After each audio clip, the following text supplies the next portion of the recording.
నమస్తే అందరికీ. ఎట్లున్నారు? అంతా మంచిగున్నారా? ఇయాల ఒక డిఫరెంట్ రెసిపీతో మీ ముందుకొచ్చిన. అదేంటో చూసేయండి. దీనికోసం ముందుగాల 2 గిన్నెలు తీసుకోవాలి.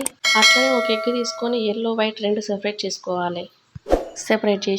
సెపరేట్ చేసిన తర్వాత ఎగ్ వైట్లో కొంచెం సాల్ట్ వేసుకొని విస్కర్తో కలుపుతూ ఉండాలి. ఎంతసేపు కలపాలంటే ఎగ్ వైట్ క్రీమీ టెక్స్చర్ వచ్చే వరకు కలుపుతూనే ఉండాలి. అలా వస్తేనే మన ఆమ్లెట్ ఫ్లఫీగా వస్తుంది. దాదాపు 15 to 20 మినిట్స్ పట్టింది నాకు క్రీమీ టెక్స్చర్ రావడానికి.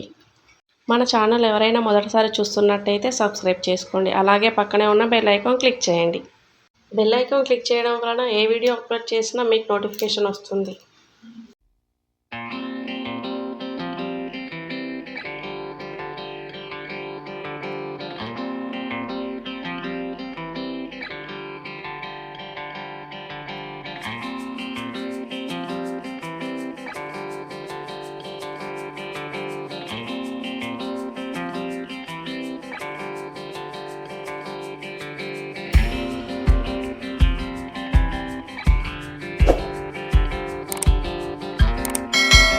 ఇక కలుపుడు అయిపోయినాక ముక్కుడు పెట్టుకొని కొంచెం ఆయిల్ కానీ బటర్ కానీ నెయ్యి కానీ ఏది వేసుకున్నా సరే అన్నీ మంచిగానే ఉంటాయి.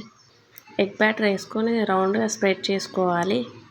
అది ఒక 1 మినిట్ కాలిన తర్వాత దానిపైన ఉప్పు, కారం, పెప్పర్ వేసుకొని ఉడికించుకోవాలి.